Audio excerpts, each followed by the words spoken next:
मधुबन के बाबा,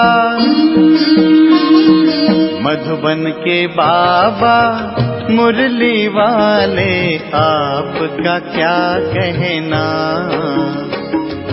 आपका क्या कहना। ओम शांति। आज 13 सितंबर 2023 के साकार मधुर महावाक्य हैं। आज मीठे मीठे पापा दादा बोले, मीठे बच्चे, तुम्हारा किसी से भी वैर नहीं होना चाहिए, क्योंकि तुम हो सबके कल्याणकारी। वैर रखने वाले को हाफ कास्ट ब्राह्मण कहेंगे। बाबा ने कहा, मीठे बच्चे, तुम्हारा किसी से भी वैर नहीं होना चाहिए, क्योंकि तुम हो सबके कल्याणकारी।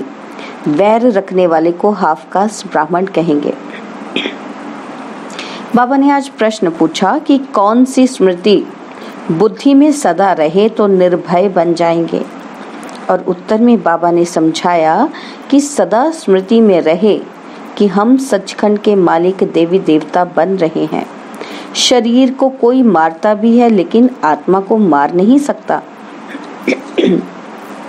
गोली शरीर को लगती है, मैं आत्मा तो जा रही हूँ बाबा के पास, हमको क्या डर है। हम बैठे हैं, छत गिर जाती है और हम बाबा के पास चले जाएंगे। इसमें डरने की कोई बात नहीं, ऐसा निर्भय बनना है। मुरली का गीत है, माता ओ माता तू सबकी भाग्य विधाता। ओम शांति। बच्चों ने जगत अम्बा की महिमा सुनी। अब मनुष्य तो सिर्फ गाते रहते हैं। जगदम्बा के मेले लग रहे हैं। यह फिर है संगम, बच्चों का बाप के साथ मेला। बाप है तो माँ जरूर है। भारत में जगत अम्बा की जीवन कहानी कोई भी जानते नहीं। जगत को रचने वाली अर्थात जगत अम्बा के मंदिर भी हैं। अभी तुम बच्चों को समझ मिली है, ज्ञान का तीसरा नेत्र मिला है। अभी तुम बच्चे जानते हो, जिसका यादगार बना हुआ है वह जरूर सृष्टि के संगम पर आए होंगे। इनको जगत अम्बा कहा जाता है। जगत पिता प्रजापिता भी है ना। तो इस बेहद ड्रामा का आदि मध्य अंत क्या है और मुख्य एक्टर्स कौन से हैं, ये कोई नहीं जानते। हीरो हीरोइन भी एक्टर्स होते हैं ना, सिर्फ 2 नहीं होंगे, जरूर उनकी सेना होगी। जगत अम्बा की भी सेना होगी। उनको शक्तियां भी कहा जाता है। शक्ति सेना नामी ग्रामी है। शक्ति कहाँ से आई? जरूर सर्वशक्तिमान परमपिता परमात्मा से ही शक्ति ली होगी। यह तो सब मानते हैं। ऊंच ते ऊंच भगवान है, उनको ही सत्य श्री अकाल कहते हैं। अकाली जो होते हैं वह निराकार को मानने वाले होते हैं। सिख ग्रंथी गुरु नानक को मानते हैं। कहते हैं गुरु नानक देव हैं। उनकी जो पीढ़ी होती है, उनके 10 बादशाहों के नाम भी भिन्न भिन्न हैं। कोई का सिंह, कोई का दास, कोई का चंद भी नाम होगा। सबके नाम भिन्न भिन्न हैं। और अकाली जो हैं वह अकाल मूर्त को मानते हैं। सत्य श्री अकाल, ये किसकी महिमा की? परमपिता परमात्मा की। तो सिद्ध करते हैं सत्य सिर्फ एक श्री श्री अकाल मूर्त परमात्मा ही है। तुम कह सकते हो सत्य श्री अकाल, तुम उनको जानते हो। वह सिर्फ अक्षर कह देते, अर्थ कुछ भी नहीं जानते। तुम तो जानते हो कि सत्य श्री अकाल को, उनकी बायोग्राफी को भी तुम जानते हो। विचार सागर मंथन भी तुम बच्चों को करना है। बाप तो ज्ञान का सागर है, उसने कलश माताओं को दिया है अम्मा, और फिर तुम अनेक माताएं हो। जगत अम्बा की अनेक बच्चियां और बच्चे हैं। यह जगत अम्बा है, फिर पिता भी जरूर है। तुम जानते हो यह जगत अम्बा कौन है, किसकी बच्ची है? है तो मनुष्य। 8-10 भुजाएं तो नहीं है। इतनी भुजाएं क्यों दी हैं, यह किसी को पता नहीं। तो ऊंच ते ऊंच वह सत्य परमात्मा है। तुम बच्चों को समझाया गया है परमपिता परमात्मा, जिसको हम रूप बसंत कहते हैं। रूप भी है और फिर बसंत ज्ञान सागर है। इतना छोटा सा स्टार और वह ज्ञान सागर है। वंडर है ना। बच्चों को समझाया है कि बाप है बिंदी रूप, उसमें बरोबर सारा पाठ है। भक्ति मार्ग में भक्तों की भावना पूरी करते हैं। यह सारी ड्रामा में नूंद है। जिस समय जिसकी जो भावना है वह ड्रामा में पहले से ही नूंधी हुई है। तुम्हारी यह पढ़ाई भी ड्रामा में नूंद है। जो पाठ रिपीट हो रहा है, समझने की बात है ना। तुम अच्छी रीति समझा सकते हो। ऊंचते ऊंच भगवान सब कहते हैं, वह है निराकार, निर्भय, निर्वैर। उनका कोई के साथ वैर नहीं है। तुम्हारा भी कोई के साथ वैर नहीं है। तुम सबके कल्याणकारी हो। अगर किसी का वैर है तो उनको हाफ कास्ट कहेंगे, आधा शूद्र आधा ब्राह्मण। यह विकारों की खाद कंप्लीट निकल जाएगी तब सच्चा ब्राह्मण कहेंगे। अभी तो आधा आधा है। कलयुगी तमोप्रधान संस्कार भरे हुए हैं, वह निकलने हैं। अभी तुमको न देवता न शूद्र बीच का ब्राह्मण कहेंगे, वह भी संपूर्ण नहीं बने हो। जगत अम्बा को देवता नहीं कहेंगे। जगत अम्बा जब संपूर्ण बन जाती है उसके बाद देवता बनती है। अभी ब्राह्मण है, ब्रह्मा की बेटी सरस्वती है, परंतु यह कोई नहीं जानते। ब्रह्मा कब आया? जो मुख वंशावली रचना रची, उसको ही शिव शक्ति सेना कहा जाता है। तो तुम जानते हो वह ऊंचते ऊंच बाप परमपिता परमधाम में रहने वाले हैं।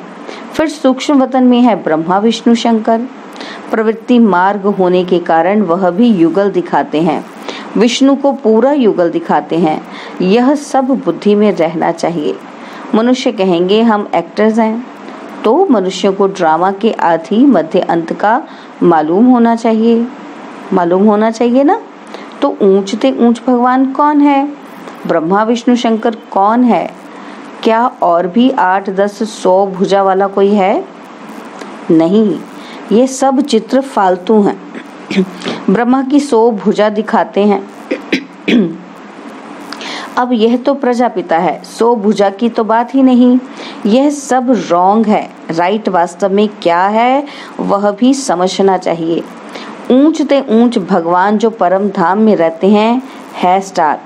विष्णु को भी 4 भुजा दिखाई है, 2 भुजा लक्ष्मी की, 2 नारायण की। जैसे रावण के 10 शीश दिखाते हैं ना, 5 स्त्री के विकार और 5 पुरुष के। तो पहले मुख्य विकार है देह अभिमान, फिर और विकार नंबरवार आते हैं। सूक्ष्म वतनवासी ब्रह्मा तो है अव्यक्त। प्रजापिता ब्रह्मा तो यहाँ चाहिए ना। यह जब संपूर्ण बन जाते हैं तो सूक्ष्म वतन में फरिश्ते बन जाते हैं। तुम भी फरिश्ते बन जाते हो। वहाँ तुम्हारा हड्डी मांस का शरीर नहीं होता है, उनको फरिश्ता कहा जाता है। ब्रह्मा तो प्रजापिता यहाँ है। फिर विष्णु 2 रूप से पालना करेंगे। शंकर तो है सूक्ष्म वतन में। यह बड़ी समझने की बातें हैं। इतनी दूरंदेशी बुद्धि कोई की है ही नहीं। तुम्हारी बुद्धि एकदम मूल वतन सूक्ष्म वतन तक चली गई। सूक्ष्म वतन अब रचा हुआ है। ब्रह्मा विष्णु शंकर की भी रचना हुई है। जहाँ तक आ जा सकते हो तो ऊंचते ऊंच भगवान, फिर ब्रह्मा विष्णु शंकर, फिर यह मनुष्य सृष्टि में देवी देवताएं। बाकी 8, 10 भुजा वाले व चंडिका देवी आदि तो है नहीं। इतने सब चित्र कहाँ से आए? तुम्हारे पास कोई हथियार थोड़े ही है। ये सब हिंसक हथियार बैठ बनाए हैं। देवता तो होते हैं डबल अहिंसक। सूक्ष्म वतन में कोई हथियार आदि होते ही नहीं। चित्रों में कितने हथियार दिए हैं, इसको कहा जाता है गुड़ियों की पूजा। ऑक्यूपेशन को कोई जानते नहीं। बाबा आकर ब्रह्मा द्वारा नई रचना रचते हैं तो खुद बड़ा हो गया ना। तुम हो उनकी संतान, पोत्रे और पोत्रियां। समझने वाले समझते भी हैं, परंतु फिर यह नहीं समझते कि सबकी मौत होनी है। अभी भी कितने मरते रहते हैं। अखबारों आदि में कोई दिखलाते थोड़े ही हैं, नहीं तो नाम बदनाम हो जाए। भूख बहुत मरते हैं। एक समय मुश्किल से 2 रोटी मिलती है। तुम बच्चे जान गए हो, सत्युग में लक्ष्मी नारायण का राज्य चलता है। 2 भुजा वाले ही मनुष्य हैं। बाकी सत्युग में कोई 8, 10 भुजा वाली देवियां नहीं होती।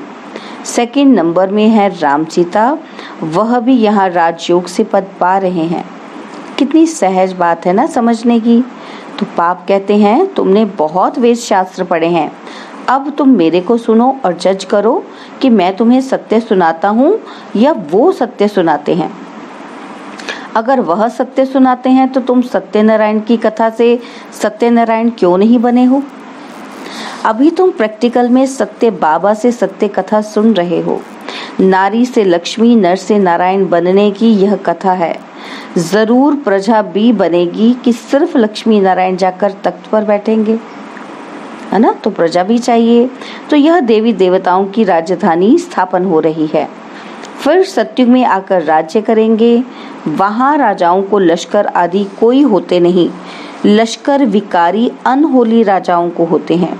वहां तो है होली राजाएं। सत्युग को होली लैंड कहा जाता है, इसको अनहोली लैंड कहते हैं। बहुत पुराने पतित हो गए हैं। नए को पुराना बनना ही है। शरीर भी पहले नया फिर पुराना होता है। यह तो बुद्धि में बैठना चाहिए ना। मनुष्य होते हुए भी ड्रामा के आदि मध्य अंत को नहीं जानते। तुम जानते हो, ऊंचते ऊंच शिव बाबा मूल वतन में रहते हैं, उसको निराकारी दुनिया कहा जाता है। आत्माएं बिंदियां भी वहां रहती हैं, परंतु बिंदी रूप ही दें तो कोई समझ नहीं सके। कैसे समझ सके, है ना? तो बिंदी की पूजा कैसे करेंगे? शिव बाबा के बिंदी की रूप की पूजा कैसे करें? तिलक कैसे लगाएं? बाबा अमरनाथ पर भी गए हुए हैं। बाबा सारा देख कर आए थे कि कैसे शिवलिंग बनाते हैं। कहते हैं वहां पार्वती को शंकर ने कथा सुनाई। अब पार्वती ने किस दुर्गति को पाया था जो उनको बैठ कथा सुनाई?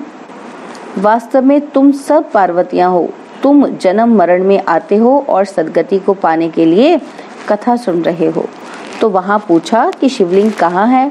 तो बोला शिवलिंग तो आपे ही निकल आता है। अरे ये कैसे होगा? वहाँ कबूतर भी दिखाते हैं। कबूतर बात करना कभी सीखते नहीं। तोते को बात करना सिखलाते हैं तो वह बोलते हैं। कंठी पड़ जाती है। तुम ज्ञान की कंठी पहनते हो तो बाबा ने समझाया है, ऊंचते ऊंच तो है शिव बाबा, फिर ब्रह्मा विष्णु शंकर। प्रवृत्ति मार्ग दिखाने के लिए विष्णु को 4 भुजाएं दिखाते हैं। यहाँ मनुष्य सृष्टि में ऊंचते ऊंच लक्ष्मी नारायण और उनकी राजधानी, फिर राम सीता की डिनाइस्टी। यह होली डिनाइस्टी पूरी होती है, फिर रावण राज्य शुरू होता है। फिर सबको पतित बनना ही है। बाकी हाँ, पिछाड़ी में जो नई आत्माएं आती हैं उनका कुछ प्रभाव निकलता है। किसी का सतो प्रधानता का, किसी का रजो तमो का पाठ है। यह बेहद का ड्रामा है। मनुष्य तो मनुष्य ही हैं, बाकी सब है गुड़ियों की पूजा। तुम एक्टर्स हो ना। अभी तुम मनुष्य से देवता बन रहे हो। पढ़ाई से मनुष्य कितना ऊंच पद पाते हैं, यह भी पढ़ाई है जिससे तुम राज्य पद पाते हो। ऐसी पढ़ाई कोई होती नहीं। वह प्रिंस प्रिंसेस तो प्रारब्ध ले आते हैं और तुम यहाँ प्रारब्ध बना रहे हो। भविष्य सत्युग के लिए कितनी ऊंच और फिर सहज नॉलेज है। सेकंड में जीवन मुक्ति। हम बेहद बाप के बच्चे हैं, ईश्वरीय गोद में बैठे हैं। ईश्वरीय गोद कौन छोड़ेंगे? छोड़ेंगे कोई? तो इस ड्रामा के आदि मध्य अंत को समझना है। बाप तो यथार्थ रीति बैठ समझाते हैं। जो मनुष्य सृष्टि का बीज रूप गाया जाता है, सत्य चित आनंद स्वरूप कहा जाता है। जरूर जब आएंगे तब तो वर्षा देंगे ना। तुम सचखंड के मालिक देवी देवता बनते हो, कोई डर की बात नहीं है। यहाँ तो कितना डर रहता है कि कोई चढ़ाई ना करे। तुमको तो बिल्कुल निर्भय रहना है। शरीर को कोई मारता है, आत्मा को थोड़ी मार सकते हैं, जो डरना चाहिए। निर्भय होने की बड़ी समझ चाहिए। बाप भी निर्भय तो बच्चे भी निर्भय। गोली शरीर को लगती है, मैं आत्मा तो जा रहा हूँ बाबा के पास। हमको क्या डर है? हम बैठे हैं, छत गिर जाती है और हम बाबा के पास चले जाएंगे। निर्भय होने में टाइम लगता है।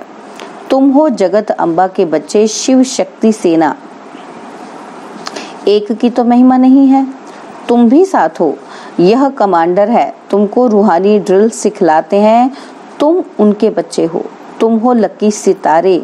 यह सरस्वती भी लक्की सितारा है, ब्रह्मा की बेटी है ना। उस ज्ञान सूर्य का चंद्रमा तो यह है ना, परंतु ये मेल होने के कारण माता पर कलश रखा जाता है।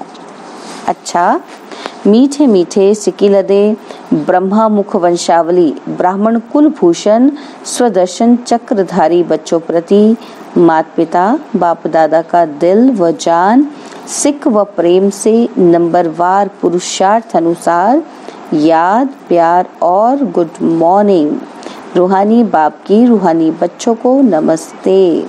हम रूहानी बच्चों की रूहानी बाप दादाजी को दिलवा चांद सिकवा प्रेम से नमस्ते।